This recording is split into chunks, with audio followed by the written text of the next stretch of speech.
안녕하십니까. 오늘은 저번 시간에 이어서 병기 중에서 내생오사에 대해서 살펴보도록 하겠습니다. 내생오사에 대해서는 유금 말씀드릴 때 제가 간단하게 언급을 해드렸었죠.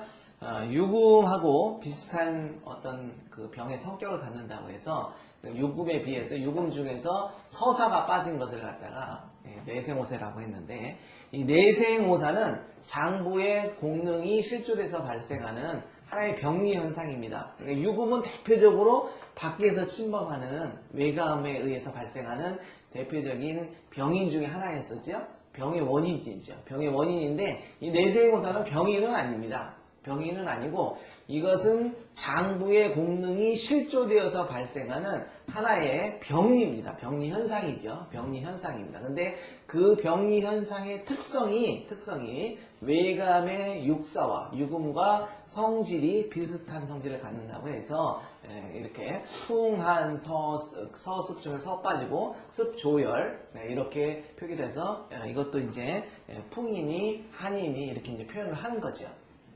읽어보겠습니다. 정의부터.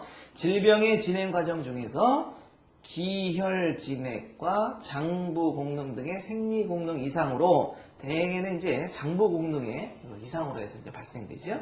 생성되는 풍한, 습, 조, 화, 유금. 화는 뭐 열이라고도 그렇게 한다고 그랬어요. 유금, 외사와 유사한 병리 현상을 말한다. 같은 것은 아닙니다. 물론 이제 외감의 유금과 내생오사는 상호 또 밀접한 연관이 있어서 외감의 유금이 내부로 침범해서 내생오사가 또 되기도 하고, 내생오사가 있는 경우에는 또 외감의 육사가 또 그걸 잘 침범을 하죠. 그래서 상호 간에는 서로 전화의 관계가 형성이 되고 아주 밀접한 또한 연관이 있습니다. 병이 내부로부터 발생하므로 이것을 내풍, 내한, 내습, 내조, 내화 등의 내생오사라고 부른다. 실제로 뭐 임상을 할 때 여러분들이 책을 보면 그냥 내풍이다, 뭐 내한이다 이렇게 표현되어 있지 않습니다. 그냥 풍한 똑같이 표현이 되어 있죠. 외감 육사와 내생오사가 이렇게 표현을 할 때는 똑같이 표현이 되어 있기 때문에 여러분들이 보시고 나서 이것은 내생오사를 표시하는 거구나, 이것은 외감 육사를 표시하는 거구나, 이것을 구별을 하셔야 됩니다. 대표적인 게 뭐 풍이다 그러면 일반적으로 외감인 경우는 이제 풍한이니 풍열이니 해서 이렇게 감기 증상을 표시하지만, 이런 간풍이동에서 이렇게 중풍이 돼서 나타나는 그런 거기에서의 풍은 내풍을 얘기를 하는 거죠. 그래서 그것을 잘 구별하셔야 됩니다. 혼돈하셔야 됩니다. 완전히 틀린 겁니다. 완전히 틀린 거예요, 자체가. 내생오사는 그래서 병인이 아니라 거기 기혈진액, 장부 등의 생리공능 실조로 인하여 발생하는 종합적인 병기 변화이다. 첫 번째, 간풍, 간기내풍, 풍기내동. 그래서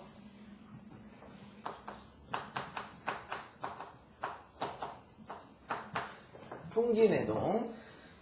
이것은 이제 뭐 간단하게 그냥 이렇게 내풍이라고 표현을 하는데, 이것은 또한 이제 이 내풍은 거의 장부 중에서 간하고 관련이 있기 때문에 간풍이라고도 그렇게 표현하기도 합니다. 다 같은 말이죠. 간풍, 내풍, 풍기내동, 다 표현의 방법의 차이일 뿐이지 똑같은 얘기입니다. 똑같은 얘기예요. 정의부터 읽어보겠습니다. 체내의 양기가 항력 변동하여 생성된 일종의 병리 상태다. 간과 밀접한 관련이 있으므로 간풍내동 혹은 간풍이라고도 부른다. 첫 번째, 간양화풍. 아주 여러 가지 내생오사 중에서도 지금 말씀드린 이 내용이 가장 중요한 내용입니다. 간양화풍. 간의 양이 풍으로 변하는 거죠. 간양상황입니다. 간양상황의 병리 기전은 기본적으로 간양상황은 물론 간의 양기가 오히려 상항되는 거죠. 상항되는 거지만 여기에 항상 본은 간신음허가 기본적으로 되어 있습니다. 간신의 음이 부족한 거죠. 간신의 음이 부족하면 이것이 신의 음이 부족하니까 음이 양을 제압하지 못하니까 이 양이 간양이 제압되지 못하고 오히려 상환돼서 나타나는 증상들입니다. 아주 중요한 병기지요. 중요한 병기입니다. 이렇게 해서 나타나는 질병은 아주 많습니다. 대표적인 것이 이제 고혈압 같은 거죠. 고혈압 같은 겁니다. 고혈압으로 인해서 만약에 간양 상황이 심해져서 혈관이 막히고 그러면 이제 이게 혈전이 형성되거나 또 뭐 뇌출혈이 생기기도 하고 이러면서 이제 중풍 같은 게 생기는 거죠. 이런 기전입니다. 간양화풍은 간양 상황을 해서 고혈압을 일으키는 가장 기본이 되는 병인 병기입니다. 간이라고 하는 것은 혈을 저장한다고 했죠. 혈을 저장한다고 했습니다. 간이라는 것은 본디 조용한 것을 좋아하고 그 본체는 이 간이라는 것이 아주 특수하다고 했어요. 간이라고 하는 것은 본래의 간에 가지고 있는 본래의 그 자체는 간의 체는 음혈을 본으로 음혈이 충족해야 된다. 음혈이 충족해야 돼. 즉 혈을 저장하기 때문에 혈을 충분하게 저장하고 있어야 됩니다. 음혈이 항상 풍족해야 됩니다. 음혈이 풍족해야 되는데 또 하나는 혈을 저장하면서 간이라고 하는 것은 조달하는 특징이 있다고 그랬어요. 조달. 이렇게 쓴다 그랬습니다. 조달하는 특징. 조달이라고 하는 것은 특히 간의 양기가 하는 역할인데 우리 몸에서 어떤 것을 이루고자 하는 성취욕, 욕망, 어떤 동기 이런 거죠. 무엇을 하고 싶은 욕망 이런 것들은 다 간기하고 관련이 있습니다. 그래서 간이라고 하는 것은 이런 기가 적당하고 음혈이 충족된 상태에서 어떤 일을 성취를 하고 싶은 이런 욕망, 성취욕, 동기부여 이런 것들이 적당하면 우리 몸에 이런 것이 균형을 맞으면 몸에서 음혈을 자원으로 하면서 기분으로 하면서 원료로 하면서 이런 일들을 하는 거죠. 성취나 동기. 근데 여기서 이제 병리기전이 생기는 것은 지금 여기서 간양화풍이 생기는 것은 이런 음혈이 부족해요. 부족한데 이런 하고 싶은 욕망, 이 하고 싶은 욕망의 음양관계로 따지면 음혈은 음에 속하고 이런 하고 싶은 조달의 성질은 양에 속하죠. 양에 속합니다. 양기에 속하죠. 그러기 때문에 이런 하고 싶은 욕망이 있을 때는 차가 움직이기 위해서 반드시 충분한 기름이 있어야 되잖아요. 기름이 없이는 차가 이렇게 오랫동안 갈 수가 없잖아요.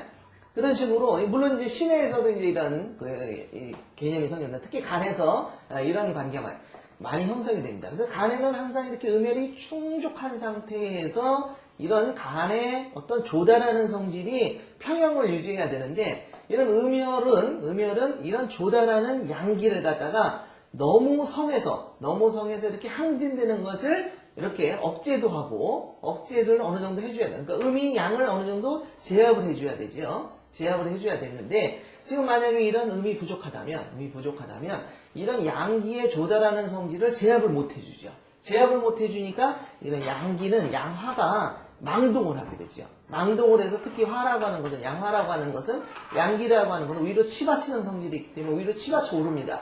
그래서 표현이 간양상황이라고 얘기를 하는 거죠. 그래서 음혈이 충족된 상태에서는 간양은 상하지 않습니다. 간양은 상하지 않아요. 음혈이 부족함으로 인해서 음이 양을 제압하지 못해주니까 양이 상황을 하는 거죠. 그래서 이 간양상황이라고 하는 것은 이렇게 흔히 얘기해서 간에 뭐 열이 위로다 이렇게 치받친다, 상황된다 이렇게 얘기를 하는데 그런 것들은 기본적으로 다 이렇게 간신에 음이 부족된 것, 음혈이 부족된 것을 본으로 하고 있다. 그래서 이걸 표시할 때 본호 표시리라고 그러죠. 본은 허한데 간의 양기는 실증의 사기로 해서 실화가 치받는 거죠. 그래서 겉으로 나타나는 이런 표는 실한, 본호 표실의 대표적인 증형 중에 하나입니다. 형상 중에 하나입니다. 그래서 여러분들이 이렇게 간양 상황이다. 앞으로 볼 때는 그냥 간양 상황만 봐서는 안 되고 항상 본질에는 간신의 음혈 부족을 기본적으로 하고 있기 때문에 간신의 음혈 부족을 치료하는 것이 나중에는 치본이 되죠. 그렇지만 이제 간양 상황이 아주 심하다면 당연히 간양 상황도 먼저 다스려줘야 됩니다. 여러분들이 간의 특성은 이중성이 있죠. 이중성이 있습니다. 이렇게 음혈 비율도 꼭 충족해서 갖춰야 되고 이런 성취욕도 이런 것도 이제 성취욕이 동기가 조달하는 성질이 있기 때문에 이것을 만약에 이루지 못하면 이런 간기가 이루지 못하면 앞에서 배웠듯이 이런 조달하는 성질이 너무 억눌려져 버리면 이런 동기욕도 조달하는 성질이 어느 정도 하고 싶은 걸 풀어내야 되는데 풀어내지 못하고 속에 억눌려 버리면 이것은 간기울결이 되죠. 그러니까 조달하는 성질이 너무 부족하면 너무 이루지 못하고 속에 쌓여서 눌리면 간기울결의 병리현상이 나타나는 거고 이것이 너무 심해서 내지는 음혈이 통제를 못해서 이것이 오히려 상함한다면 이것은 간양 상황이 되는 겁니다. 물론 이제 간양 상황 말고 간화상념이라는 게 있죠. 간화상념이라는 게 있습니다. 이 간화상념은 이것은 주로 실증만을 얘기합니다. 실증. 간의 열이 그야말로 위로다가 치받쳐 오르는 거죠. 열이라고 하는 것은, 화라고 하는 것은 저번 시간에 배웠듯이 염상, 위로 이렇게 솟아오르는 그런 특성이 있다고 그랬죠. 그래서 지금 간신의 음이 부족하지도 않은데도 불구하고 간열이 워낙 많으면 간화가 심하죠. 아주 실증화, 급성질환에서 나타나는 겁니다. 아주 젊은 사람들한테 나타나는 이런 경우에는 허증이 없는데도 불구하고 이런 경우는 음혈이 부족하지 않은데도 불구하고 워낙 화가 쌓여서 심하다 보니까 위로 치받쳐 오르는 증상이죠. 이런 경우는 이제 실증입니다. 간화상념. 참고로 해서 꼭 이것도 알아둬야 되겠죠. 간화상념은 실증이고 그러니까 실증을 표현할 때는 이렇게 간화상념이다. 또 간담의 어떤 실화다 이렇게 표현을 하고 일반적으로 간양 상황이다 이렇게 표현하는 것은 다 동요 표식이다. 근본적으로다가는 이것은 음어를 기본적으로 하고 있다. 이렇게 기억을 하셔야 되는데 이것을 현대적으로 이해를 한다면 이 개념은 뇌하고 아주 밀접한 연관이 있는 거죠. 뇌하고 밀접한 연관이 있는 겁니다. 뇌하고 어떤 관련이 있느냐? 뇌에 여기서 간신의 음이 부족하다는 얘기는 뇌에 영양과 산소가 부족한 거죠. 뇌의 어떤 순환이라든지 기타 여러 가지 원인에 의해서 영양과 산소가 부족하면 어떻게 돼요? 이런 영양과 산소를 채우기 위해서 우리 몸의 뇌에서 중추신경의 명령에 의해서 전신의 혈이 뇌의 이 부족한 부분을 채우기 위해서 위로다가 치받쳐 오르죠. 상력해서 오르게 됩니다. 이렇게 해서 나타나는 증상, 즉 영양과 산소가 부족하다는 것 자체가 바로 간신의 음어를 얘기하는 거고, 그죠? 그다음에 전신의 혈들이 이 부족한 부분을 채우기 위해서 오히려 다 역상을 하죠. 이것이 바로 간양 상황을 표시하는 겁니다. 그러니까 이제 그 한방을 특히 이제 처음 접하시는 분들은 간양이 상황한다, 뭐 이런 개념이 잘 안 들어오죠. 이게 무슨 얘기인지 그냥 쉽게 생각하면 뇌세포에 지금 혈류가 개선이 되지 않음으로 인해서 이 혈을 채우기 위해서 거꾸로 역상을 하는 증상. 그렇게 해서 이렇게 해서 이제 위로다 피들이 올라오니까 어떻게 돼요? 뇌의 압력이 높아지죠. 뇌압이 상승되고, 그죠? 뇌의 혈관의 압력이 높아집니다. 그래서 혈압이 올라가는 거죠. 고혈압이 되는 겁니다. 영양과 산소가 전신 자체에 골고루 가야 되는데 가장 중요한 부분이 지금 뇌로다가 가다 보니까 특히 밑으로 내려가야 될 영양과 산소가 내려가지 못하죠. 그래서 하초가 어떻게 돼요? 하초에는 이런 결과로 인해서 하초에 음혈 부족 증상이 생기겠죠. 음혈이 부족하게 되잖아요. 왜? 영양과 산소가 지금 다 위쪽으로 치받쳐 올라가니까 밑에 부분으로 내려가야 될 음혈이 부족하게 되죠. 그래서 여기서 밑에 이 하초라고 하는 것은 음이죠. 그래서 여기서 음이 허하다라는 말이 나오는 겁니다. 음이 허하다는 말. 그래서 이런 간양 상황이 있는 경우는 기전이 하초가 허하죠. 하초가 부실해집니다. 근데 하초는 주로 간신하고 관련이 있기 때문에 간신음어다 또한 그렇게 표현을 하는 겁니다. 그래서 이런 그 간양 상황이 나타난 혈압 환자들을 생각해 보세요. 혈압 환자들, 고혈압 환자들 생각해 보면 거의가 다 어떻습니까? 하초는 약하죠. 하초는 약하고 허리도 아프고 다리도 아프고 뭐 다리도 힘이 없고 무기력해지고 막 뒤꿈치가 아프고 그러죠. 그런 증상이 생기면서 피들은 계속 위로 다 역상을 해갖고 머리가 아프고 눈이 축열되고 귀에서 소리가 나고 막 혈압이 올라가고 잠이 잘 안 오고 뭐 이런 증상들이 생기잖아요. 그런 증상이 다 이런 것들을 설명하는 겁니다. 그랬을 때 이렇게 하초의 음혈이 당연히 밑으로 내려와야 할 피들이 위로 올라가니까 하초가 부실해지는 증상을 간신음어다. 이렇게 표현. 근데 간신음어니까 두 가지 의미예요. 하초가 부실하다는 의미 하나도 있고 또 하나는 뇌에 영양과 산소가 부족한 것 자체도 간실에 음이 부족하다는 것과 서로 연관이 되어 있는 거고 이런 것이 본질이죠. 부족한 것이 본질이죠. 부족한 것이 본질인데 이렇게 부족한 것이 원인이 돼서 이것이 혈이 위로 치받쳐 올라서 간양이 상함되는 것 이런 결과가 나타나는 거죠. 결과가 나타나는 겁니다. 즉 본이라고 하는 것은 부족이라는 거죠. 간신의 음이 부족. 그래서 본이 허하다 그렇게 표현을 하는 거고 겉으로 이렇게 해서 이것을 채우기 위해서 피들이 올라가서 그거의 결과로 인해서 나타나는 증상이 간양 상황이다. 그렇게 해서 이것을 표실이다 그렇게 표현합니다. 이 기전은 아주 중요합니다.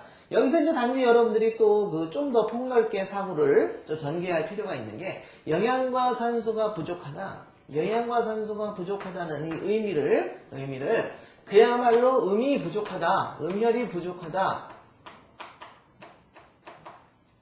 이런 의미로 하나를 받아들이셔야 되고 이것은 이제 가장 기본이 되겠죠. 또 하나는 음혈이 그냥 부족한 것만이 문제가 아니라 음혈의 공급의 문제를 또 꼭 살펴봐야 된다. 지금 현대인들은 이게 더 많을 수도 있습니다. 즉 음혈이 공급상 문제가 생긴다는 거죠. 부족하지 않다고 하더라도 공급이 안 되면 소용이 없잖아요. 뇌세포에 영양과 산소가 몸에 아무리 영양과 산소가 많아도 뇌로 가는 음혈이 공급이 잘 안 된다면 문제가 생기죠. 공급이 안 되는 문제를 생각해 본다면 여러 가지 원인이 있는데 대표적으로 어혈 같은 거죠. 어혈 같은 거, 혈전 같은 게 뇌의 어떤 일부에 생긴다든지 전체적으로 생기게 되면 이것이 혈액의 흐름을 방해를 시키잖아요. 그 다음에 당음이죠. 콜레스테롤 같은 겁니다. 이런 것들이 이런 혈관에 끼어들어서 순환을 방해시키면은 당연히 음혈 부족 증상이 어쨌든 간에 뇌에는 생기죠. 뇌에 공급이 잘 안 되는 거죠. 그 다음에 스트레스에 의해서 기가 체한다면, 특히 감기혈 같은 게 생긴다면 이것들에 의해서 당연히 이런 영양과 산소 부족 증상이 생깁니다. 그죠? 그 다음에 몸이 너무 차서 순환이 잘 안 된다든지, 그 다음에 너무 기가 또 약해도 원인일 수가 있어요. 기가 약한, 혈압이 낮은 사람들이 중풍이 오는 경우가 종종 있죠? 종종 있습니다. 오히려 기가 허해서 이런 추동 능력이 떨어지면, 박동 능력이 떨어지면 이게 약해져서 뇌의 순환이 이렇게 이상이 생겨서 나중에 이런 풍이 오는 수가 종종 있죠. 이런 여러 가지 의미, 즉 공급상의 의미, 이런 경우는 부족한 거라기보다는 음혈이 공급되는 길의 소통이 문제죠. 그래서 이런 경우는 소통을 시켜줘야 되지. 어혈을 제거해서 소통시켜주고, 담음을 제거해서 소통시켜주고, 스트레스의 기체를 제거해서 제거를 시켜주고, 이렇게 치료를 해야지 그냥 여기서 음혈 부족이 증상이 보이니까 무조건 음혈만 보충하면 된다, 이렇게 생각해서는 절대로 안 된다는 겁니다. 그러니까 여러분들이 고혈압 환자다, 간양 상황의 병리 기전이다 라는 것을 생각하면 기본은 간신음어야, 간신음어니까 무조건 치본 위주로 해서 간신의 음어를 보충하는 약을 써야 되겠네, 이렇게 생각을 하시면 안 된다는 거죠. 왜 안 된다는 얘기예요? 여기서의 간신음어는 좀 더 폭넓은 의미로 해서 꼭 간신의 음혈이 부족한 거 말고도 간신의 음혈이 공급상 문제, 공급 루트상, 길의 소통의 문제, 이런 문제가 현대인은 더 많다는 거죠. 더 많기 때문에 당연히 전형적인 간신의 음혈 부족이라면 음혈 부족을 당연히 보호하는 걸 기본으로 해야 되겠지만 다른 것이 원인일 때는 다른 것을 통해서 소통을 시켜줌으로 인해서 음혈을 보충하는 그런 방법을 설정해야 된다는 거 꼭 기억을 하셔야 되겠습니다. 첫 번째 읽어보겠습니다. 간양화풍, 간양상 아주 중요한 병리 기전입니다. 거기 뭐 정지소상 이런 그 스트레스나 이런 정지, 그 다음에 과도한 과로 또는 간신의 그래서 이제 간신의 음이 손상되면 간신의 음이 손상되는 원인은 뭐 여러 가지입니다. 대개는 간신의 음이 손상되는 경우는 체질이 많습니다. 혈압하면 대개 뭐 본태성 고혈압 이렇게 얘기를 하잖아요. 유전적 인류의 선천적으로 간신의 음혈이 잘 이렇게 손상되시는 분들이 많죠. 태어날 때부터 그런 경우가 아주 많은데 그래서 뭐 선천적으로 그러면 혈압이 있거나 간신의 음혈이 부족한 것을 그냥 못 고치느냐? 그렇지 않죠. 그런 것들도 우리가 한방적으로 접근을 해서 간신의 음혈을 지속적으로 충분히 보충을 해주면 많이 좋아집니다. 그래서 이렇게 간신의 음혈이 부족해지는 원인도 이제 여러 가지가 있겠죠. 그런 원인도 반드시 또 그 선결적으로 정확하게 개념을 정립을 하셔야 됩니다. 간신의 음혈이 부족해지는 원인, 스트레스를 계속 받아서 속에서 화가 쌓여가지고 이 화에 의해서 음혈이 계속 손상된다면 일단 스트레스를 같이 다스려주면서 음혈을 보충해줘야지 단지 지금의 결과가 음혈이 부족하다고 해서 간신의 음만 보충을 해줘서는 안 되죠. 그런 의미입니다. 이런 것들에 의해서 음이 허하면, 그죠? 음허양항이다. 음이 허하면, 거기 수불한목이다. 수불한목이 뭐예요? 수가, 그죠? 신수가 간목을 갖다가 함양하지 못해서, 그리고 음이 양을 제압하지 못해서 제가 쭉 설명드렸죠. 간신의 음혈이 충족해야지만 간이라고 하는 것은 항상 음혈이 충족해야지만 간의 양이 상함되지 않는다. 적당한 상태에서 조달의 성질을 적정하게 유지하면서 우리의 정상적인 생활 형상을 유지를 할 수가 있는데 지금 음혈이 부족하다 보니까 그런 양기를 제압하지 못해서 이 양기가 망독을 하는 거죠. 항상 화라고 하는 것은 그죠? 양기라고 하는 것은 열이나 특히 간양 상황은 간양이라고 하는 것은 치받쳐 오르는 특성이 있습니다. 치받쳐 오르는 그런 특성. 특히 이제 간양은 뇌하고 지금 관련이 되어 있기 때문에 뇌세포에 어떤 순환에 문제가 생기거나 혈전이 생겨버리면 우리 피들은 그 부족한 왜 특히 뇌는 중요한 부분이기 때문에 딱 막히면 전신의 피들이 다 거꾸로 역상을 하죠. 역상을 해서 그 부족한 부분을 채워주려고 다 피들이 역상을 하게 됩니다. 그래서 거기 음허양항이라는 거, 음이 양을 제압하지 못해서 양이 상하는 겁니다. 수불한목, 수불한목이라는 말도 이제 자주 나옵니다. 나오는데 별거 아닙니다. 그냥 수가 이게 간의 목을 갖다가 이렇게 함량하지 못해서 그렇다 이렇게 얘기를 하시면 그렇게 보시면 되겠습니다. 그래서 이제 허양이 우위로다가 양이 우위로다 이렇게 떠올라서 불잠 이렇게 잠잠하게 못한다는 거죠. 이렇게 허양이 위로 다 떠올라서 치받쳐 오른다는 얘기입니다. 그래서 거기 음불제양으로 음이 양을 제압하지 못해서 간의 양기가 승하나, 그죠? 간의 양기가 지금 막 승하나 그것을 제압하지 못해서 간양화풍, 풍기내동의 증상이 생긴다. 간양화풍 뭐 이런 내용들은 좀 공부를 하셨던 분들은 많이 다 들으셨을 겁니다. 간양이 상함되는 이런 말 들으셨을 텐데 이거에 대한 병리 기전을 정확하게 이해를 하고 계셔야 돼요. 이해를 하셔야지 약을 제대로 쓸 수가 있어요. 대표적인 예로 지금 말씀드린 대로 이거의 본질은 지금 공부하신 이 내용의 본질은 간신의 음혈이 부족한 거라고 그랬어요. 그렇죠? 이것은 뇌의 어떤 순환계의 문제라고 말씀을 지금 드렸는데 이것을 겉으로 보이는 증상은 간양 상황이 되니까 막 치받쳐 오르니까 이것을 다 실증으로 변증을 하는 거죠. 실제로 임상을 하시는 분의 거의 90% 이상 대부분은 다 이렇게 착각을 하고 있습니다. 간양 상황이 보이니까 간양 상황 자체는 물론 실증이지만 그 내재적인 데는 음어라는 게 있다는 거예요. 음어라는 게 있다는 거예요. 그래서 이런 간양 상황을 보고 간양 상황을 치는 약을 팍 써버리면 이런 양기를 치는 약들은 되게 성질이 어때요? 차갑죠?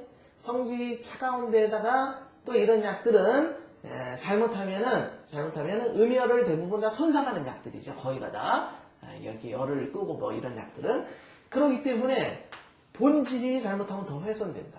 본질이. 그러니까 간양 상황이 아무리 심하더라도 간양 상황을 다스리는 약을 쓰되 본질이 크게 훼손돼서는 절대로 안 되죠. 절대로 안 됩니다. 그래서 혈압이라고 하는 것은 근본이 이렇게 번호 표시인데 간양 상황만 보고 쉬운 얘기로 무슨 사망사심탕이니 황련해독탕이니 막 방통동성산이니 이런 것들을 써버리면 이런 음혈이 크게 훼손이 되고 또 하나는 그런 사망사심탕이나 그런 약들은 특히나 아주 지혈작용이 강합니다. 성질이 아주 차갑고 냉하면서 지혈작용이 강해요. 몸이 그리고 차가워지면 혈액이 응고되잖아요. 응고되는데 지금 이런 음어가 생기는 근본적인 것은 제가 얘기할 때 뇌의 혈류의 문제라고 그랬죠. 혈류의 문제와 혈액 공급의 문제인데 부족인데 그것이 잘못하면 엉겨 붙는 거죠. 지금 대개는 이런 음어로 인해서 양이 상함되는 이런 경우는 현대적으로 따지면 혈전의 어떤 정도의 차이는 있지만 혈전 형성하고 밀접한 연관이 있는 거죠. 뇌에 지금 정도의 차이는 있지만 뭐 꽉 막힐 수도 있고 덜 막힐 수도 있고 이런 차이지 혈전이 지금 막 형성되고 있는데 여기에다가 이런 간양 상황이 보인다고 해서 이렇게 열을 막 치는 약을 쓰면 큰 화를 당하는 겁니다. 실제적으로 그 일반 병원에서도 종합병원이나 이런 데에서 혈전이 막 형성이 돼서 막 중풍이 진행기에 있어서는 혈압약도 안 쓰죠. 혈압약도 안 씁니다. 진행기에 있어서는. 왜 안 쓰죠? 혈압약을 써서 혈압약이라고 하는 것은 이제 한방적으로 따지면 이런 간양 상황의 증상을 밑으로 내려주는 평간약이라고 얘기를 하거든요. 평간약이라고. 평간잠약이라고 합니다. 잠약. 혈압약 같은 경우를 평간잠약약이라고 해요.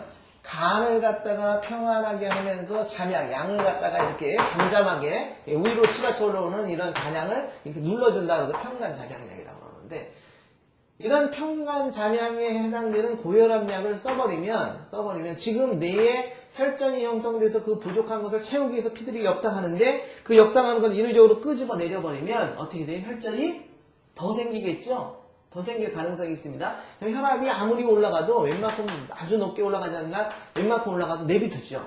혈압이 올라가서 그 혈전이 생성되는 그 부분을 갖다가 압력이 올라가더라도 내비둬서 계속 유지시켜서 혈전이 오히려 이렇게 좀 제거가 될 수 있도록 웬만한 혈전이 이렇게 압력이 높으면 또 그 압력에 의해서 이렇게 풀릴 수도 있으니까 그렇게 해서 함부로 내리질 않습니다. 혈전의 형성기에 있어서는 절대적으로 그렇게 함부로 혈압약도 쓰지도 않고 또 한방적으로 따지면 이런 약들을 그러니까 이런 양을 이렇게 제압하는 약들을 절대적으로 함부로 써서는 안 됩니다.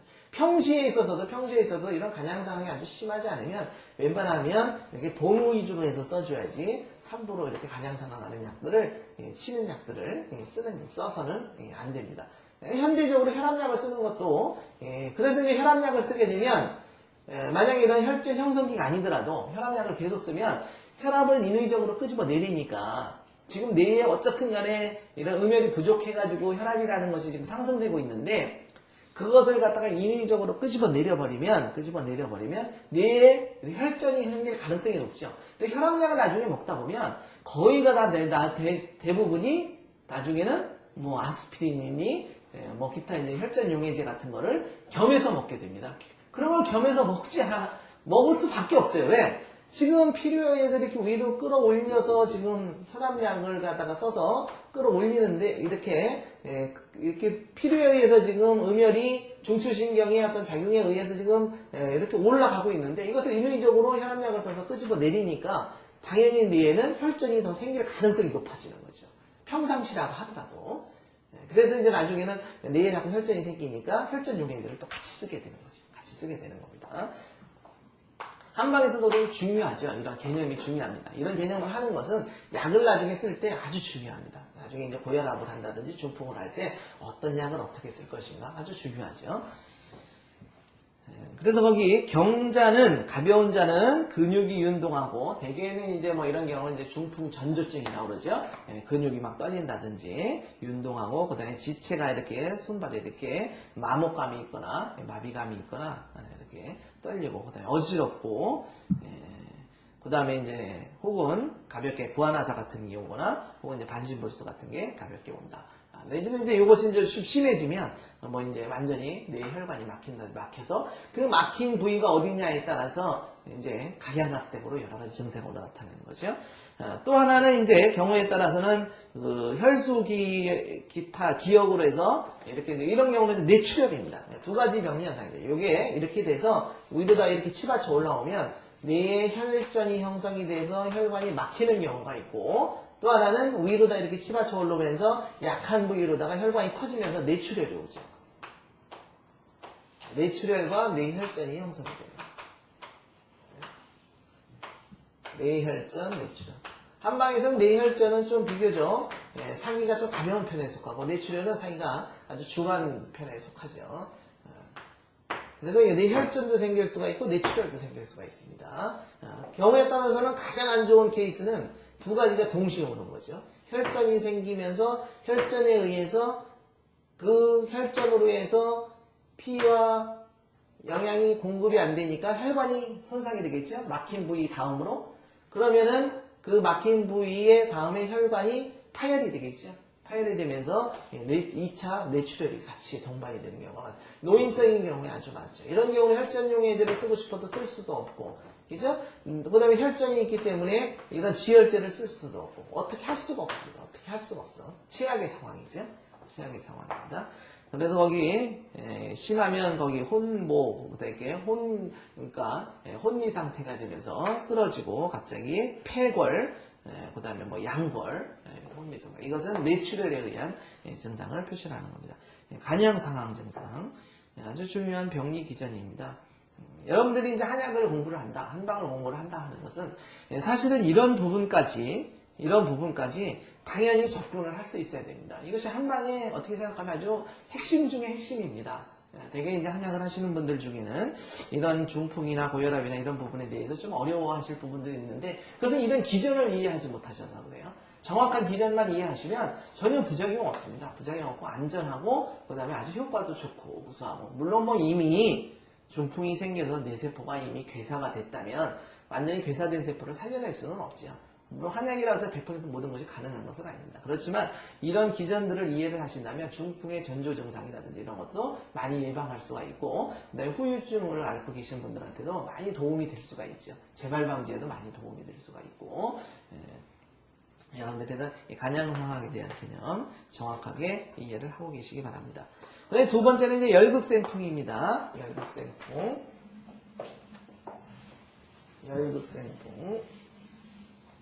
풍이 생기는 원인 중에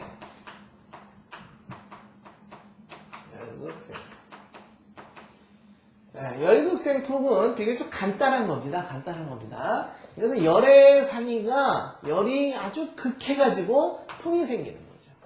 풍이 생기는 건데, 여기서 열이 극하다라고 하는 것은 나중에 이제 공부를 하겠지만, 대개 사기가 이런 열성의 사기는 위분과 기분과 영분과 혈분이라는 이런 단계를 거쳐서 몸을 침입을 하게 되는데, 이런 열의 사기, 특히 독감이라든지 사스라든지 이런 것들이 다 그런 거죠. 이렇게 위분은 대개는 체표에 있다가, 기분은 이제 양면경을 거쳐서, 영분과 혈분은 둘 다 이제 이렇게 내부로 들어가는데, 주로 심장이나 간이나 뇌나 이런 데로 들어가는 것을 얘기합니다. 즉, 열이 아주 심하다 보면 이 열들이 이렇게 영분과 혈분까지 들어가겠죠. 영분과 혈분으로 가면 현대적으로 따지면 이것도 물론 뇌하고 관련이 있는 겁니다. 이 열에 의해서 뇌세포가 충격을 받는 거죠. 충격을 받는 겁니다. 또는 이 열에 의해서 직접적으로 간이 또 충격을 받을 수 있습니다. 열이 심하면 우리 몸 중에서 가장 손상받기 쉬운 장부가 간입니다. 왜 그렇죠? 간은 음혈이 항상 충족해야 되는데, 간에 열이 많으면 이 음혈이 손상이 되죠. 음혈이 손상되고, 간은 항상 안정되고 평안하고 조용한 것을 좋아하는 장부라고 했어요. 물론 성질은 조달하는 성질이 있지만, 기본적으로 내재적으로 나는 항상 편안해야 돼요. 편안해야 되는데 지금 열에 의해서 극도로 흥분이 되고, 열에 의해서 음혈이 손상이 되고 불안정한 상태가 되니까 간이 손상을 받죠. 간이 손상. 그래서 체질적으로다가, 물론 반드시 그런 건 아니지만은 체질적으로 몸에 열이 많은 사람들은 간이 쉽게 손상될 가능성이 높습니다. 실질적으로. 매운 음식을 많이 먹는 우리나라 사람들이 간이 나쁜 경우가 많죠. 술을 많이 먹는 우리나라의 습성상 간이 손상될 가능성이 많습니다. 그것은 간의 특성 때문에 그렇습니다. 그래서 여기서도 마찬가지로 실질적으로다가 이루어지는 것은 뇌하고 관련이 있는 거지만 이것이 간하고 연계가 돼서 간의 어떤 성질하고 밀접한 연관으로 나타나기 때문에 어쨌든 이런 열극생풍의 관계도 이 풍은 간풍이라고 표현을 하는 거죠. 이런 경우는 허에서 나타나는 게 아니죠. 즉 열에 의해서 열이 극해서 나타나는 겁니다. 어린이들 같은 경우가 되게 많이 나타나죠. 고열이 나타나면서, 그죠? 고열이 나면서 서머, 헛소리 하는 거, 헛소리. 그다음에 경기하는 거, 그죠? 애들 같은 경우는 좀 열나고 그러면은 경기하죠, 경기. 이것도 다 뇌세포가 충격을 받는 거죠. 뇌세포가 충격을 받는 겁니다. 이것이 이제 뭐 가벼운 경우는 그냥 뇌가 좀 충격받는 정도로 해서 끝나고 회복이 됩니다만, 경기도 자주 하면 못 쓰죠. 자주 한다는 얘기는 뇌가 자꾸 충격을 받는다는 얘기죠. 그러다가 뇌세포가 실제로 손상이 되거나 괴사가 되면 후유증이 남는 거죠. 예전에 보면 이제 열감기 같은 거 아주 심하게 열병 앓는 다음에 뭐 여러 청각이 손상이 된다든지 시각이 손상이 된다든지 여러 가지 뭐 지능에 문제가 생긴다든지 이런 경우가 종종 있죠. 아주 종종 있는데 그런 경우가 대개는 다 이런 열극생풍에 속합니다. 열극생풍. 근데 이것은 급성 질병, 대개는 전염병, 바이러스에 의해서 주로 생기는 경우입니다. 일반적으로 평상시에 보통의 경우에는 금방 나타나지 않습니다. 만성적으로 나타나는 경우도 없고 이것은 급성적으로 나타나는 증상입니다. 거기 보겠습니다. 그래서 열극생풍 또는 열심동풍이라고 거기 표현도 합니다. 열성병의 극기에 특히 열병이 아주 심해서 아까처럼 영분과 혈분으로 이런 사기가 이렇게 들어가는 경우에 사열이 성하여 간경의 음혈 손상으로, 그렇죠? 열이 심하면 제일 먼저 손상이 받는 곳이 어디예요? 간의 음혈인데 실질적으로는 이게 바로 뇌세포의 어떤 음혈 공급을 차단시키거나 뇌세포의 열에 의해서 손상되는 상태로 설명을 드릴 수도 있습니다. 그래, 간경의 음혈 손상으로 풍이 동하여 근맥의 유양이 실조돼서 발생한다. 임상증상은 경골, 경련하면서 막 뒤틀어지고 이런 거죠. 그다음에 추욕 막 떠는 거, 두두두 떠는 거. 그다음에 비익산도 코를 갖다 이렇게 벌렁벌렁거리면서 막 나타나는 증상들. 그다음에 고열, 그다음에 신혼, 정신이 혼미한 거, 그다음에 서머, 헛소리하는 거 이런 증상들을 수반한다. 열극 생풍의 증상입니다. 이런 경우는 하여튼 그 수단과 방법을 가리지 않고 하여튼 열을 좀 내려줘야 되겠죠. 내려줘야 됩니다. 열극 생풍의 관계. 열극 생풍은 뭐 비교적 아주 간단한 병리 기전입니다. 이해하는데 그게 어려울 게 하나도 없습니다. 그냥 열이 심해서 뇌가 세포가 충격을 받는 거니까. 세 번째, 음어동풍.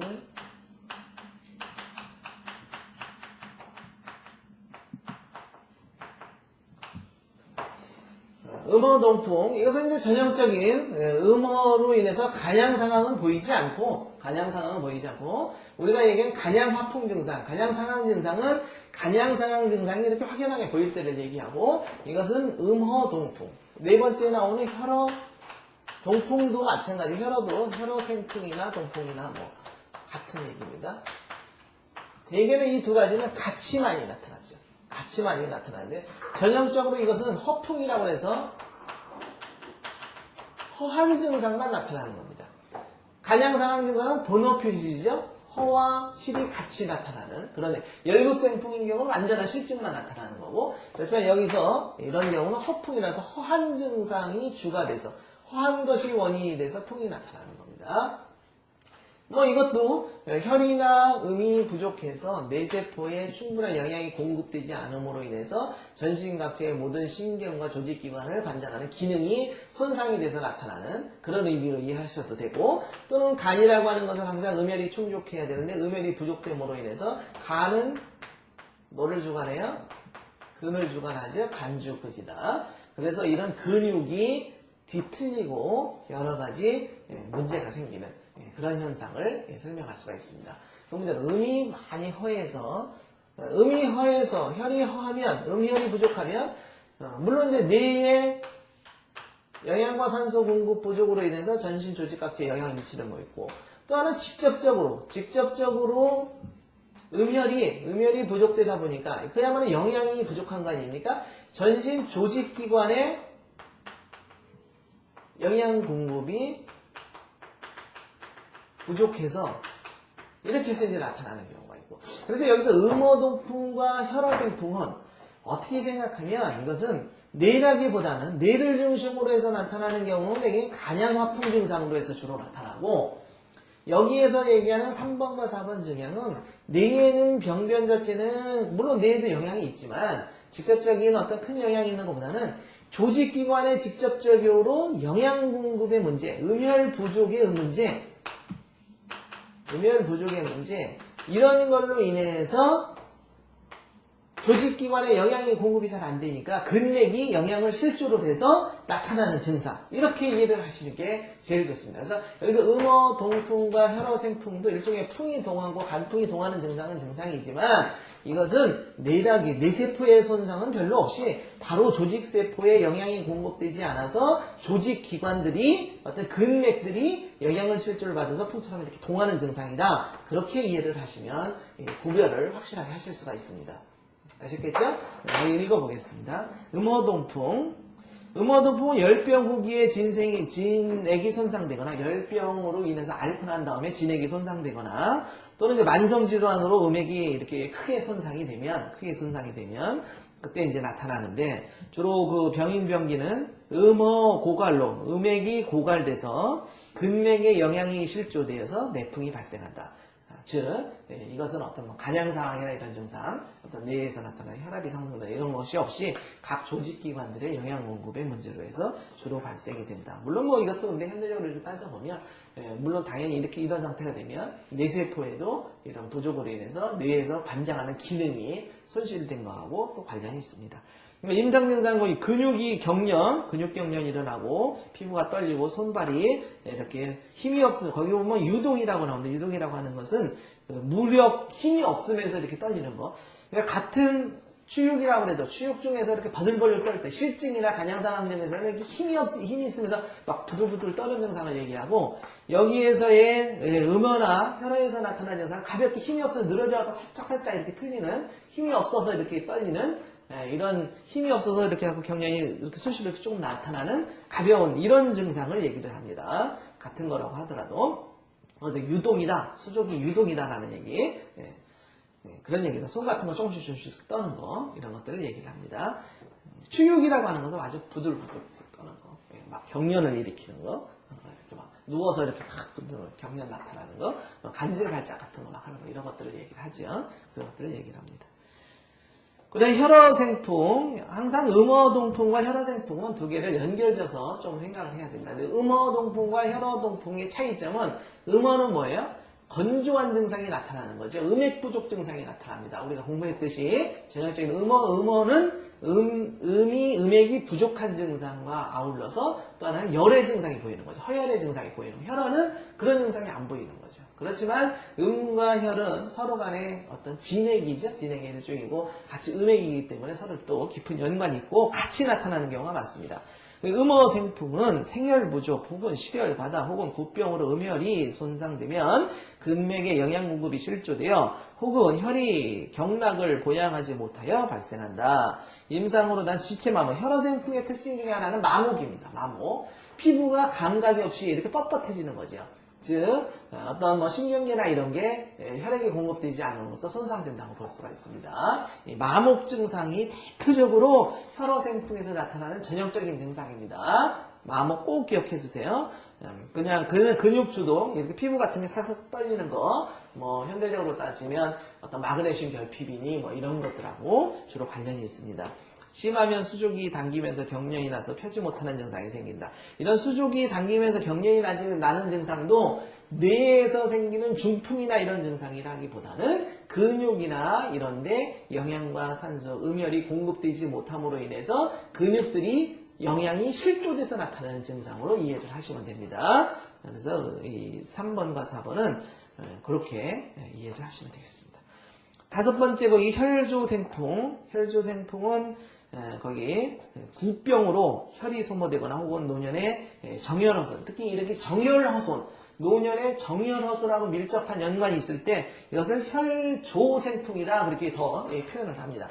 같은 여기보다도 여기서 혈조라고 하는 것은 특히 혈이 부족됨인데 이 혈이 정혈은 신하고 관련된 거라고 그랬죠. 신하고 관련되기 때문에 대부분은 이것은 노화의 과정으로 보시면 됩니다. 폭넓게 보다면 이 혈조는 정혈이 조에서 생기는 포옹 증상은 이제 대표적인 게 피부가 건조하고 윤기가 없고 이런 증상이 나타나는 것인데 노인이 되면 노화가 되면 다 피부가 탄력을 잃고 그 다음에 건조해지고 쭈글쭈글해지죠. 이런 것도 넓은 의미로 따지면 다 혈조생풍의 관계입니다. 근데 우리가 병이냐 병이 아니냐 이걸 치료를 해야 되느냐 말아야 되느냐의 판단 기준은 어떻게 잡아요? 어떻게 잡아야 돼? 일상생활을 하는 데 있어서 지장이 있느냐 없느냐 아니면 이제 평균적으로 보통 사는 사람들의 균형으로 따졌을 때 그 사람들보다 병증이 심하냐 나쁘냐 그러니까 이제 노화가 되면 누구나 다 혈조생풍이 있는데 피부가 나이가 먹어서 쭈그러지지 않는 사람이 어디 있습니까? 건조해지지 않는 사람이 어디 있어요? 있지만 그런 상태가 심하면 일상생활하기 힘들거나 아니면 지장을 받거나 아니면 보통 사람들에 비해서 탁월하게 심하거나 그러면 그건 병이지요. 그건 병입니다. 그때는 치료를 해줘야 됩니다. 그러나 생리적으로 나이가 먹어서 그냥 생기는 일반적인 그런 증상들은 병이 아니죠. 그러니까 폭넓게 따지면 뭐 혈조생풍의 범위에 속할 수도 있습니다. 속할 수도 있지만 여기서는 이제 병적으로 이상적으로 나타나는 경우를 얘기를 하는데 그러면 노화도 하나의 병이죠. 노화도 하나의 병입니다. 그죠? 노화도 하나의 병인데 이런 혈조생풍 같은 거를 잘 연구를 하시면 노화에 관련된 여러 가지 질병들 이런 것들도 완전히 막지는 못하겠지만 노화의 정도를 낮춰준다든지 많이 개선을 시켜줄 수가 있죠. 개선을 시켜줄 수가 있습니다. 혈조생풍 거기 그래서 그 노년의 정혈 허손 또는 장기간 영양결핍으로 생혈 부족 또는 어혈이 내부에 묻혀서 신혈의 화생이 장애를 받아서 대개는 발생된다. 오래돼서 여기 병인병기는 진고혈소 우리 진행할 때 말씀드렸죠. 진고혈소라는 거 진고혈소라는 말도 기억을 해두세요. 진고혈소 종종 나옵니다. 자윤 특히 여기서는 이제 피부나 이런데 자하고 윤하는 기능이 떨어졌을 때 이것을 혈조생풍이라고 그렇게 표현을 합니다. 조로화하고 피부에 유양이 실조되며 특히 이렇게 피부에 이렇게 유양이 실조되어 있었고 그 다음에 경맥에 기혈의 조화가 실조되어 혈조생풍이 발생한다. 거기 피부 임상 증상 특히 피부가 건조하고 아주 피부가 뭐 이런 경우 꼭 노화뿐만 아니라 뭐 젊은 사람들한테도 이런 경우는 이런 개념으로 해서 이해를 해서 약을 쓰시면 됩니다. 피부가 이렇게 갑창이라고 하는 것은 이렇게 거북이 등껍질처럼 갈라지는 거. 이것은 되게 이제 어혈인 경우에 주로 많이 생깁니다. 피부 소양증, 피부가 가려운 거. 피부가 가려운 거. 나중에 이제 피부병을 여러분들이 연구를 하면 이건데 불통 즉 통이죠. 근데 이런 말도 있습니다. 불통 즉 양이다. 양이다. 가렵다고 하는 것은 통하지 않아서 나타나는 증상 중에 또 하나가 이 양입니다. 양.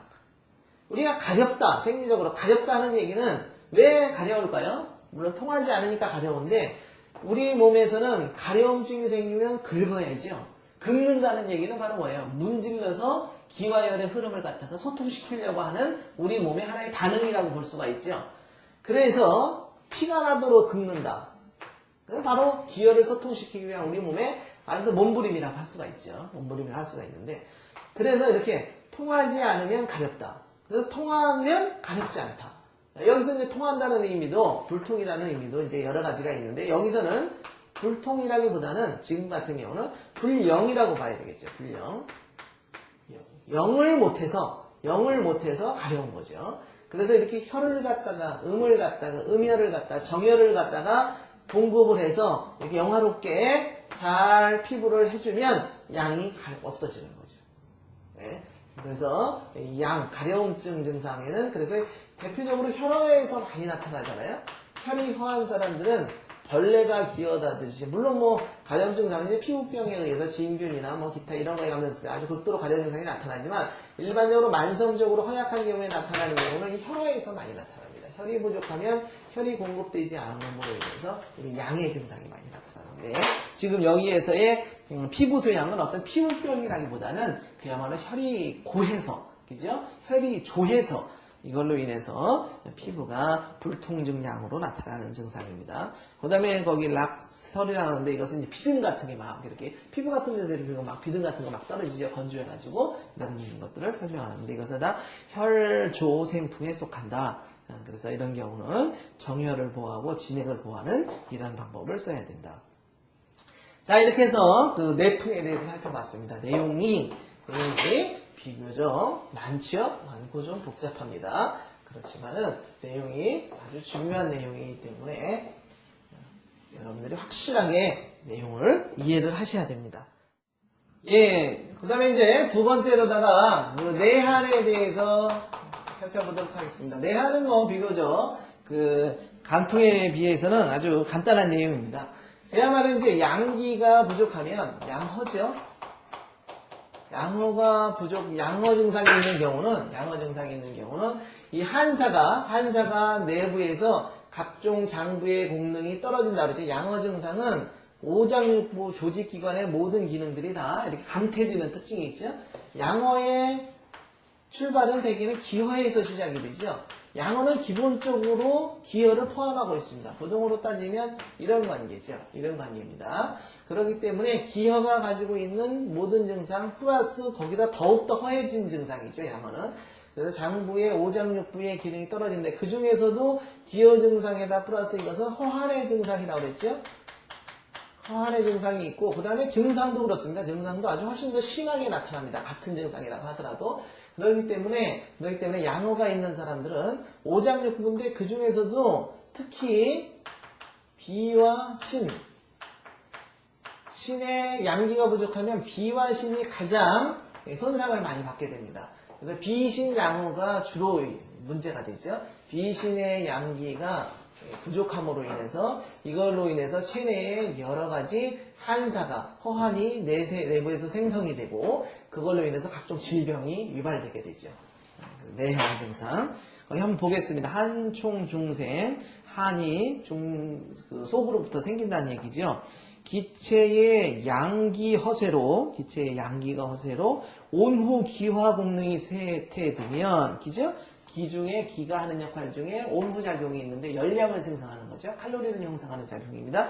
그런 기화功能이 쇠퇴하여 허한이 속으로부터 발생하는 병리 상태다. 허한이 장부의 모든 조직기관의 기능이 떨어지는 상태입니다. 한이다, 차다 라는 의미를 여러분 한 번 이렇게 있게 생각하면 우리가 배가 차다, 배가 차고 냉하다 라고 하는 얘기를 생각을 한다면 정말 차가운 거, 얼음 같은 게 속에 들어온 겁니까? 그러지가 않은 거죠. 그것은 바로 기능이 떨어진 거죠. 장부의 기능이 떨어져서 기와 혈의 흐름이 원만하지 못하고 체내에서 에너지를 생성하지 못하는 것을 그렇게 표현을 한 거죠. 표현을 한 겁니다. 즉 내부에서 한사가 생겼다는 얘기는 그만큼 더욱더 많이 특히 비라든지 신장이라든지 이런 기능들이 많이 저하됐다고 보시면 거의 맞습니다. 거기 병기 보겠습니다. 양허 즉 음성이다. 양이 허하면 음이 성해진다. 그죠? 양이 허해지면 상대적으로 음이 성해지죠? 근데 음성 즉 내한. 음이 너무 성해버리면 내부에 또 한사가 생기고 거기 양열이 부족하고 몸에 열이 부족하고 온후작용이 실조되면 허한이 내부로부터 생성이 된다. 혹은 거기 혈맥이 수축되거나 혈액이 너무 이렇게 혈액순환이 잘 안 되든지 하면 또한 내부에서 한이 생성되는데 주로 나타나는 증상, 면색 창백, 면색이 창백하는 증상. 그 다음에 형한 진행, 몸이 차고 냉한 증상. 그러니까 얼굴이 창백하고 손발이 차고 냉하고 그 다음에 추위를 또 많이 타겠죠. 그 다음에 이런 양허로 인해서 순환이 잘 안 되기 때문에 근맥이 이렇게 당기고 막 경련이 일어나고 그 다음에 지절이 비통하고 손발 관절 같은 게 양허 증상이 있으면 피 혈액순환이 잘 안 돌고 양기가 돌지를 않으니까 이런 근육통, 신경통, 관절염 이런 것들이 잘 생기죠. 아주 잘 생깁니다. 네, 주로 거기 비신양허와 밀접한 연관이 있다. 거기 양기가 허세하면 기화功能이 감퇴되고 대사장애, 이것이 더 문제입니다. 위에 나타난 주로 순환계하고 관련도 깊지만 양어에서 한사가 있으면 순환기에도 영향을 미치지만 지금처럼 이렇게 기화공능에 떨어지면 대사장애가 일어나죠. 대사장애로 인해서 각종 대사로 인해서 이렇게 이루어서 우리 몸에서 기화혈로 만들어서 에너지로 발산해야 될 것이 다 노폐물로 그대로 쌓여가지고 이런 것이 병리산물로 체내에 자꾸 축적이 되죠. 그래서 음한성 병리산물이 적체한다. 그 중에서 대표적인 것이 양이 허하면 이렇게 양이 허하다고 하는 것은 이렇게 차가운 기능도 있지만 양이 허하니까 수를 제압하지 못하죠.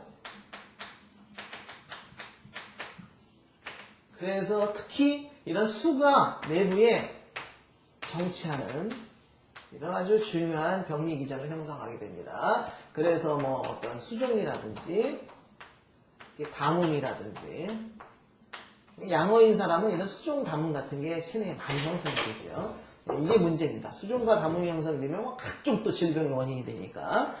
그래서 거기 양이어서 하면 수습과 담음이 정체돼서 거의 소변을 자주 보고, 그 다음에 소변을 보는데도 맑은 소변을 보는 경우가 많죠. 맑은 소변을 본다고 해서 좋은 게 아니라고요. 왜? 소변이라는 건 적당한 색깔이 있어야죠. 맑은 소변이 있다는 얘기는 몸에서 그만큼 신진대사가 안 된다는 얘기죠. 그 다음에 콧물이나 이런 것들이 많이 나오고, 그래서 앞으로 이런 콧물이라든지 그 다음에 이런 가래라든지 이런 것들이 많이 생기는 사람들은 양어하고 또 밀접한 연관이 있기 때문에 본질적으로 양을 치료하지 않으면 이런 기관지염이라든지 비염이라든지 이런 것들도 본질이 치료가 안 되는 경우가 많습니다. 양어가 원인이라면 반드시 이런 한사를 제거하는 이런 보양을 시켜서 허한을 제거하는 방법을 써줘야지 이런 게 치료가 되죠. 대변이 묵다든지 몸이 붓는다든지 이런 증상들로 나타납니다. 그래서 한사에 의해서 생기는 증상들 이해하시기 바라고, 내습 세 번째 내습이 생기는 병리기전 중에서 가장 중요한 것은 비입니다. 비의 운하 공능이죠. 비의 운하 공능 실조로 인해서 운하 공능 중에서 운하 수습 공능이죠. 수분을 대사하는 이 수습 공능이 문제가 생기면, 운하 수습 공능이 떨어지면 이 내습이 생기게 되죠. 내부에. 그 다음에 이런 비의 운하 공능에 또한 본질적으로 영향을 미치는 것은 뭐예요? 신의 양기입니다. 신의 증등기화작용 같은 거죠. 그래서 비혀가 있는 경우에 웬만한 경우는 건비를 시켜거나 비를 다스려주면 다스려주는데 이것이 선천적으로 어떤 관련이 있거나 아니면 비혀가 아주 심하면 나중에는 신까지 손상이 되죠. 그래서 비혀가 심한 경우는 반드시 신을 또 다스려줘야지 비가 치료가 되지, 비만 허하다고 해서 비만 다스려 갖고는 안 됩니다. 우리가 이제 비를 다스려줄 때는 이런 스트레스나 이런 걸 났을 때는 간을 또 봐줘야지 비의 운하 공능을 다스리는 경우가 공부했었죠. 이런 간기운결이나 이런 거에 의해서. 그렇지만 또 이런 만성으로 해서 기능적으로 문제를 갔을 때는 반드시 또 신을 봐줘야 됩니다. 신을 갖다가 신을 본질적으로 봐서 이 신의 문제가 있는 거라면 신을 치료를 해줘야지 비의 운하 공능이 정상화를 찾게 되죠. 읽어보겠습니다. 비의 운하 공능과 진액의 수포 공능 장애로, 진액의 수포 공능 장애, 비의 운하 공능, 진액의 수포 장애, 수포 공능, 진액의 수포에는 주로 관련된 게 뭐였어요? 폐하고도 또 관련이 있죠? 폐, 비, 신. 이렇게 수액대사에는 세 가지가 장부 중에서 제일 관련이 있다고 했습니다.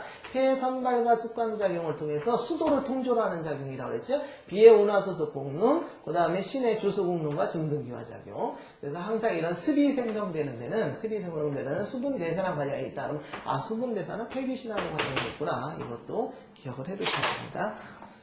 그래서 거기 보면 진액의 수포 공능 장애로 수습 담탁이 축적되고 정체되는 병리 상태다. 아주 뭐 이런 경우도 현대인한테 너무나도 많습니다. 너무나도 많아서 여러분들 이 내용도 정확하게 이해를 하고 계셔야 됩니다. 내생의 습은 대부분 비혀로부터 발생하므로 비혀생습이라고도 칭한다.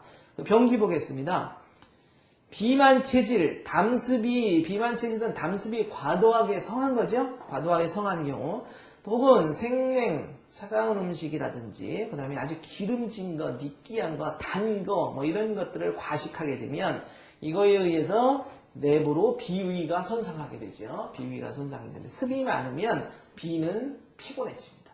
비가 손상이 됩니다. 비의 운하 공능이 실조가 되면 진액이 수포 장애로 인해서 뭐가 생겨요? 속에 수습과 담음이 형성하게 된다. 가장 대표적인 하나의 병기 현상입니다. 병기의 기전입니다. 두 번째, 거기 보면 비주운하는 신양의 온후와 기화작용에 의존한다. 비의 온화 공능은 근본적으로는 어디하고 영향이 있다고요? 신의 온후와 그다음에 기화작용에 의존한다. 내습은 신과 아주 밀접한 연관이 있다. 습이 생성되는 데는 비만 갖고는 안 되고 그래서 신하고 또 연관을 져야 된다. 신주수의 기호, 신양은 모든 양의 본이고 고로 신양이 허하면 필히 비의 온화 공능에 영향을 미쳐서 습탁이 내부에서 생성된다. 한편 습은 음사이므로 습이 성하면 양기가 손상되어 양이 허해져서 습이 성해진다. 그러므로 습의 성질은 또한 우리 배웠죠? 습의 성질은 어떤 성질? 중착, 중탁, 점체라고 그랬죠? 대부분 그래서 습이 들어오면 기기가 조치한다고 그랬어요. 습의 특성 중에 하나 점착, 그죠? 점리. 그러므로 인해서 뭐가 손상된다고? 기기가 잘 조치한다고 말씀드렸습니다. 임상시에 습이 조체된 부위, 습이 조체가 되면 또한 이 기가 이제 조체가 되는데 그 조체된 부위가 어디냐에 따라서 임상 증상이 이제 다양하게 나타나게 되죠. 이것은 다운담탁도 마찬가지예요. 공부할 때 배웠었죠. 다운담탁의 어떤 증상은 확실하게 오신구트라든지 머리가 어지럽다 이런 증상도 있지만 정체된 부위에 따라서 정체에서 어디에 정체됐든 정체가 되면 그 정체된 부위에 따라서 기와 혈의 흐름이 장애를 받으니까 다양하게 나타나는 겁니다. 예, 그 다음에 거기 습이 이제 다음에 경맥에 이렇게 유체가 되면 여기 보면 특히 이제 뇌의 어떤 습이 이렇게 많이 침범을 해서 순환에 영향을 미치죠. 머리가 항상 무겁고 찌뿌둥하고 개운치 않다고 그랬죠. 이 습의 특성할 때 우리가 공부했던 겁니다. 꼭 머리에 맷돌을 올려놓거나 수건을 갖다 동여맨 것처럼 항상 그런 느낌이라고 그랬습니다. 그 다음에 이제 이런 몸이 항상 무겁고 찌뿌둥하고 깨운치 않고 항상 그런 느낌이라고 그랬죠. 아침에 일어나면 아주 몸이 천만일처럼. 그렇지만 이런 특성은 허증이라기보다는 실증에 다 습 때문에 오는 거기 때문에 오히려 아침에 일어나서 활동을 하면 좀 풀어지고 이런 특성이 있다고 그랬습니다. 그 다음에 거기 상초를 만약에 침범하면 특히 이제 폐계를 침범해서 특히 풍한습 이런 식으로 해서 풍의 사기와 함께 같이 침범을 하면 기관지염이나 이런 걸염증을 일으켜서 속이 가슴이 그득하고 답답하면서 기침을 하고 중초로 침범하면 습사가 좀 침범하면 속이 더부룩하고 답답하면서 밥맛이 없고 또는 설사를 하고 이런 증상이 생기고 하초를 침범하면 그 다음에 소변이 잘 안 나온다든지 몸이 붓는다든지 이런 증상들이 생깁니다. 이렇게 습이라고 하는 것은 앞에 담음에서와 같이 각종 침범한 부위에 따라서 증상이 다양하게 나타납니다. 네 번째 뇌조에 대해서 설명을 드리겠습니다. 뇌조는 임상상 그렇게 자주 나타나지는 않습니다. 뇌조, 그래도 꼭 알아둬야 되겠죠? 뇌조는 그야말로 조사죠. 조사가 뇌부에서 생성되는 건데, 거기 보겠습니다. 이게 진액 부족이겠죠, 전부 다. 기체의 진액 부족으로 각 조직과 공규, 유양이 실조되어 나타나는 건조 상태. 흔히 얘기해서 현대 말하는 베체스병이라고 그러죠. 베체스병은 이 뇌조의 대표적인 병증 중에 하나입니다. 이런 경우 한약 쓰면 아주 좋아지죠. 많이 좋아집니다. 물론 이제 베체스병도 상황에 따라서 아주 심각하고 근본적으로 어떤 조직기능이 손상돼서 나타나는 경우는 한계가 있습니다만은 가벼운 경우는 되게 한약 쓰면 좋아집니다. 대부분 거의 구병 또는 대한, 땀을 너무 과도하게 냈다든지 대토, 심하게 너무 토사광난이 일어났다든지 대하, 혹은 망혈, 실정 등으로 음액이 손상되거나 또는 열병 중에 열사가 음을 상하여 발생한다. 뇌조의 병변은 각 장부 조직에서 발생하지만 특히 조사가 가장 침범하기 쉬운 장부 어디라고 했어요? 폐라고 했습니다. 항상 여러분들 기억하세요. 그냥 열하면 제일 침범하기 쉬운 게 간이다. 그죠? 간이다. 습이다 그러면 쉬운 것이 비다. 그죠? 그 다음에 조사다. 그러면 가장 침범하기 쉬운 것이 폐다. 이렇게 머릿속에 딱 이런 것들은 입력이 돼야 됩니다. 그래서 거기 조직이 발생하지만 거기 폐, 위, 대장 등에 자주 나타난다. 임상은 대부분 진액 고갈로 인해서 음어 내열 증상이 많이 나타난다. 이런 내조 증상은 조한 거기 때문에 결국은 진액이 손상되기 때문에 음어하고 또 연결돼서 생각을 해야 됩니다. 조사다 그러면 조라고 하는 것은 실증의 사기를 얘기하는 거죠. 일단 이런 사근, 뭐 습인이, 그다음에 조니, 그다음에 뭐 한인이 이런 것들은 다 기본적으로 다 이거 자체만으로 보면 실증의 사기죠. 우리 몸에 전혀 필요가 없는 실증의 사기입니다. 그렇지만 이 조사가 침범을 하는 것은 또는 조사가 형성되는 경우는 음어자한테 자주 생기고 또 조사가 오래되면 음이 손상돼서 음어가 생기죠. 음어가 생기기 때문에 서로 상호 간에는 밀접한 연관이 있다. 외부의 유급육사 할 때도 외부의 외사의 조증도 오래되면 음이 손상돼서 음어가 형성이 된다고 말씀을 드렸죠. 내주는 뭐 더군다나 그렇습니다. 이것 자체가 자체로 다 조사는 사기가 실증의 사기지만 이것이 음어자한테 잘 발생이 되고 조사가 오래전제되면 음어가 생기고 그렇기 때문에 둘은 아주 밀접한 연관이 있다. 앞에서 말하는 습은 습사로 보면 이거 자체로 나가는 실증의 사기죠. 그렇지만 이것은 뭐랑 또 관련이 있어요? 이런 신양어라든지 비양어라든지 이런 양어하고 또 관련이 깊죠. 내한도 마찬가지고 비기어라든지 그런 허증하고도 또 밀접한 연관이 있는 겁니다. 그래서 이런 내세고사들은 기본적으로 장부의功能이 실조돼서 생성되는 병의 기전이기 때문에 근본적으로는 다 대부분 허증, 장부의 허손이 기본적으로 전제되어 있죠. 전제되어 있는 상태에서 이런 실증들의 사기가 같이 겸해 있는 겁니다. 그래서 거기 예를 들어 보겠습니다. 피부가 이런 건조하여 광택이 없다. 내조가 생기면 그래서 거기 탈수에 그 비듬 같은 게 떨어지고 그 다음에 인후 건조 증상이 생기고 입술이 마르고 입술이 잘 말라서 벗겨지고 그 다음에 혀에는 진액이 없고 건조하고 코도 마르고 눈도 건조하고 안구건조증 아주 많죠. 대부분 다 간신음어입니다. 안구건조는 특히 간하고 관련이 있기 때문에 대변 조결, 소변 단적 이런 증상이 생깁니다. 폐조 위주로 해서 나타나는 경우는 마른 기침하고 그다음에 이렇게 객혈도 생기고 위조 증상으로 해서는 태가 없거나 이렇게 혀가 이렇게 반짝반짝한 증상으로 나타나고 장조 증상으로 할 때는 변비 증상으로 해서 이렇게 나타나는 경우가 종종 있습니다. 다섯 번째 화열이 중요하죠. 화열은 아주 중요합니다. 이것도 다섯 번째 화열 또는 뭐 내열이라고 이렇게 표현합니다. 화열 내열이 생성되는 병리 기전 이해를 하셔야죠.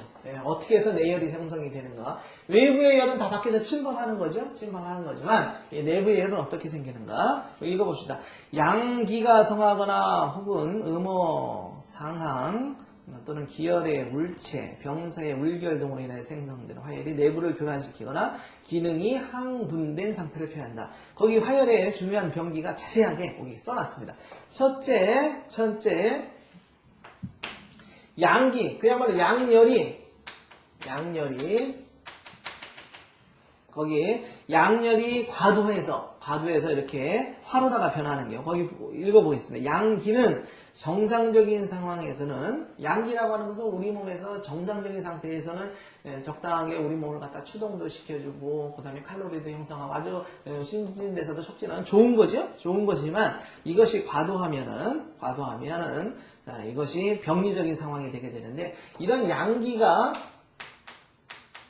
이건 한번 말씀드려서 양기가 정상적인 상태를 표현할 때를 소화라고 표현을 하고 그 다음에 이게 병리적인 상태로 너무 과도하게 해서 이런 경우는 장화라는 말을 씁니다. 장화는 식기라고 해서 기를 소모시키고 기뿐만 아니라 혈도 손상시키고 음도 손상시키고 다 손상시키죠. 병리적인 상태입니다. 소화는 오히려 적당한 소화는 생기, 기를 오히려 더 생성을 시키고 촉진을 시켜주고 혈액의 생성을 도와주고 이런 작용을 하죠. 그래서 여러분들이 장화, 소화, 화를 여기서 소화라고 하는 것은 양기의 정상적인 상태를 얘기하고 여기서 병리적인 상태는 장화. 여기서의 내열은 이제 장열을 얘기하는 거죠. 장화를 얘기하는 거죠. 장화를 얘기하는 거죠. 이게 약의 성질상으로도 설명한다고 했어요. 소화에 해당되는 것이 대부분 인삼이나 녹용이 해당이 된다면 이런 장화에 해당되는 것이 뭐 부자라든지 천호라든지 투호라든지 뭐 육계라든지 이런 것들이 장화에 해당이 됩니다. 이런 약을 가지고 약성을 가지고 표현하는 것도 이해를 하시면 좋겠죠. 이런 양기가 너무 성해서 이 장화가 심해서 이걸로 인해서 속에서 생기는 이건 실증의 열이겠죠. 실증의 내열입니다. 두 번째 사울화화. 모든 것이 다 사기가 오래되고 울체가 되면 쌓이면 열이 나죠. 모든 것이 다 정체에 있으면 속에서 쌓여서 풀어나지 않았으면 고여서 썩어서 열이 나면서 터지죠. 그런 식입니다. 사회적인 것도 똑같은 겁니다. 어떤 것이든지 그렇습니다. 거기 보면 유금들 풍한조습, 풍한조습, 심지어 한조차도 보통 감기가 걸려서 이틀, 3일이 지나고 풀어지지 않으면 열로 변한다. 열로 변한다는 여기서의 얘기는 현대적으로 따지면 염증 반응하고도 아주 밀접한 연관이 있습니다. 염증이 진행되는 거죠. 2차, 3차 세균 감염이 되면서 염증 반응이 진행되는 것을 의미를 합니다. 즉 여기서 보면 외감 욕사 풍한 조습의 사기가 빨리 풀어지지 않고 이것이 내부로 들어와서 오랫동안 쌓이다 보면은 병사가 병리 진행 과정 중에 울체돼서 화로 변한다. 화가 화로 변하는 거 이렇게 양기가 너무 성한 거 하나하고 이렇게 사기가 울체돼서 나타나는데 이런 경우에 어디에서 원인이 돼서 열로 변했는가 이것도 중요하죠. 중요합니다. 그걸 알아야지 근본적으로 어디에서 시작됐는가 그 사기도 같이 다스려줘야 됩니다. 그래서 거기 보면 한울화화, 한사가 오래되면 화가 되고 올로 변하고 습도 오래되면 화가 된다. 체내의 병리산물, 어혈, 그 다음에 담음, 식적, 충적 등의 물체들도 화가 된다. 이런 경우에 담음, 어혈, 수습 이런 것도 이것이 오래되면 어떻게 된다고 그랬어요? 화된다고 그랬죠? 화로 변한다고 그랬습니다. 여기서 여러분들이 그래서 꼭 기억해둬야 될 게 이런 것이 울화로 인해서 울증의 화로 인해서 울체돼서 화로 변한 거죠. 특히 이런 경우에 담음이나 이런 수습 같은 경우는 본질이 수에서 출발한 겁니다. 이렇지만 이것이 오래 쌓여있기 때문에 열로 변하죠. 열이 보이기 때문에 열이 보이면 근본 사람의 본질이 열을 자꾸 치고 싶어하는 생각이 있어요. 특히 현대의학이나 이런 걸 접하신 분들은 열이 보이면 그냥 해열제, 열을 쓰고 치고 싶은 생각이 자꾸 드는데 이것이 여기서 열이 생긴 근본적인 원인은 뭐예요? 어혈과 담음과 수습이 정체됐기 때문에 화가 생긴 거예요. 그러면 근본은 뭐예요? 어혈과 담음과 수습을 제거하는 약이 핵심이 되죠. 이것만 제거하면 화가 없어지는 거죠. 화가 없어지는 겁니다. 담음만 제거하면 화가 없어지는 거예요. 수습만 제거하면 화가 없어지는 거예요. 물체된 담음을 제거하면 저절로 화는 제거가 되는 거지. 여기서 열을 친다고 해서 열이 제거되지는 않습니다. 열이 설령 제거된다고 해서 조금 있으면 또 생기고 또 하나는 잘못하면 열을 친다고 해서 함부로 열을 쳐버리면 이런 담음이나 수습 같은 경우는 본질적으로 음해사기에 속하기 때문에 담음과 수습이 더욱더 조장될 가능성이 있어요. 그래서 이렇게 화가 보인다고 해서 그냥 무조건 화만 쓰면 안 되고 여러분들 기전을 이해해야 돼. 만약에 담음에서 형성된 것이 화라면 담음이 원인이 돼서 생긴 울화라면 반드시 담음을 제거하는 것을 본질로 삼아야 된다. 담음을 제거를 해주면 울화는 없어진다 라고 하는 거. 아까도 말씀드린 한으로 인해서 열로 변했다고 하는데 지금 열이 보인다고 해서 이런 경우에 열만 쳐버리면 되나요? 안 되지요? 이런 경우는 한사가 원인이기 때문에 한사와 열을 갖다가 잘 살펴서 치료를 해줘야 됩니다. 무조건 열만 쳐버리면 잘못하면 내재된 근본적인 출발이 되는 한사가 더욱더 또 손상을 받을 수가 있지요. 아주 중요한 내용입니다. 중요한 내용. 실제로 근데 임상을 하면 겉으로 보이는 것들만 찾아서 막 치다 보니까 잘못하면 속에 내재된 근본적인 원인이 더 훼손될 가능성이 아주 많다는 겁니다. 세 번째, 오지의 화학, 이것도 아주 중요하죠. 오지의 화학. 이건 신경 스트레스, 속에 우울하죠. 흔히 얘기해서 우울하라고 하는 겁니다. 우울하. 쌓여서 이게 병이 되는 거죠. 정지의 자극은 음양 기혈과 오장의 생리적인 평형에 영향을 미쳐서 기기가 울결이 조성되고 기울이 조성되면 이것이 쌓여서 열이 된다. 처음에는 그냥 울체만 되지만 이것이 쌓이고 쌓이다 보면 자꾸 울화가 되죠. 그래서 일반적으로 우리가 뭐 그냥 소요산을 쓰다가도 이런 울화가 아주 심하게 보여서 열상이 심하게 보이면 목단피하고 치자는 단치 소요산을 쓰는 거죠. 단위 소요산 이렇게 쓰는 겁니다. 그런 경우라고 하더라도 그런 경우에도 그러니까 이런 경우도 꼭 기억해야 될 것은 오지다. 오지면 이런 5가지 오지 우리 배웠었죠? 오지가 원인이 된 거라면 이 오지를 근본적으로 다스려주는 이것이 이제 쌓여서 울화가 되는 거죠. 울화가 보인다 그래서 이 울화를 치는 약을 직접적으로 써서는 안 된다는 얘기입니다. 이것을 치료하는 근본적인 원인은 뭐예요? 이런 오지를 다스려주는 거죠. 오지를 다스려주면 저절로 울화는 풀리는 겁니다. 다시 한번 강조하지만 화가 보인다고 해서 이 화를 직접적으로 자꾸 치려고만 하지 마세요. 근본이 원인이 무엇인가, 출발이 원인이 무엇인가를 따져서 그 원인을 제거해주면 화는 저절로 없어지는 겁니다. 잘못하다 보면 겉으로 보이는 화를 자꾸 치면 근본적인 내재적인 근본이 훼손된다는 거 간과해서는 안 됩니다. 그래서 거기 보면 간울기체, 기울화화 앞으로 뭐 수도 없이 이 기전은 여러분들이 공부를 할 겁니다. 네 번째가 이제 화 중에서 이제 허화 중에 음허. 음이 허하면 음이 양을 제압하지 못해서 허화가 생긴다고 그랬죠? 여기서 뭐 음어에서 우리가 자세하게 공부했기 때문에 더 이상 뭐 설명 안 드리겠습니다. 그냥 읽어보겠습니다. 정열이 훼손되거나 음액 대상으로 음이 허하면 양이 상황돼서 허열이 허화가 내부에서 생성이 됩니다. 일반적으로 음어 내열은 전신의 허열 증상을 나타내지만 음어 화황은 종종 음어 화황은 음어의 그 내열 증상이 더 심해져서 화가 막 오히려 치받쳐 오르는 거죠. 이렇게 화열의 증상이 신체의 일부 집중되는 이런 경우에 음어 화황 증상이 돼. 일반적으로 음어 내열 정도는 이게 허열이구나 이렇게 생각하시는 분들도 뭐 종종 공부를 하시는 분들이 있는데 이런 음어 화동 정도가 되면 이것을 거의 또 대부분 또 실열로다가 변증을 해서 화를 범하는 경우가 많습니다. 우를 범하는 경우가. 이런 경우에 음어 화황이 되면 왜 그러냐면 실질적으로 아주 증상이 심하게 나타나죠. 막 손발이 화끈거리고 열이 나는데 특히 갑상선 이런 항균증 같은 거 있는 분은 막 얼음에다가 손을 집어넣어야지 손이 시원할 정도. 그래도 막 손이 열이 날 정도로 심하니까 이게 무슨 허열이야. 허열이 이런 게 어딨어. 이렇게 생각을 하는 거죠. 막 잇몸이 들뜨고 아프고 잇몸이 들뜨고 아프는 것도 위에 신열로도 오지만 허열로 해서 이제 진행기에 이제 신음어로 해서 오는 경우가 이제 많이 있죠. 만성으로. 이런 경우에 막 잇몸이 들뜨고 그러니까 물론 그런 경우는 실증에 뭐 염증도 신열도 같이 겸해서 나타나는 경우도 있지만 이런 경우 종종 보면 허화가 근본인데 그런 것들을 보고 특히 이제 뭐 이런 구내염 같은 경우 이런 경우가 허화로 해서 많이 터서 오는데 그걸 갖다 실열로 보고 실열일주일 쓰는 거죠. 황열에도 사방사신 탁탁 막 치는 거죠. 그러면 안 됩니다. 그러면 안 돼요. 네, 부인건조, 그다음 골증, 막 뼛속에서까지 막 열이 나는 느낌이 나니까 이게 무슨 허열이 이런 게 어딨어? 실제 실열이, 이거 실열이지? 이렇게 착각을 하시는 경우가 많은데, 이런 것에서 혼돈을 나타나요. 이런 것을 구분할 때는 본질을 보면 되죠. 병의 진행 관계라든지, 실증과 허증 구분하는 거, 뭐 이것은 그렇게 어렵진 않습니다. 전체적인 몸의 상태를 조금만 이렇게 멀떨어서 딱 보시면 이건 허증으로부터 시작된 거구나 실열이구나 금방 알 수가 있죠.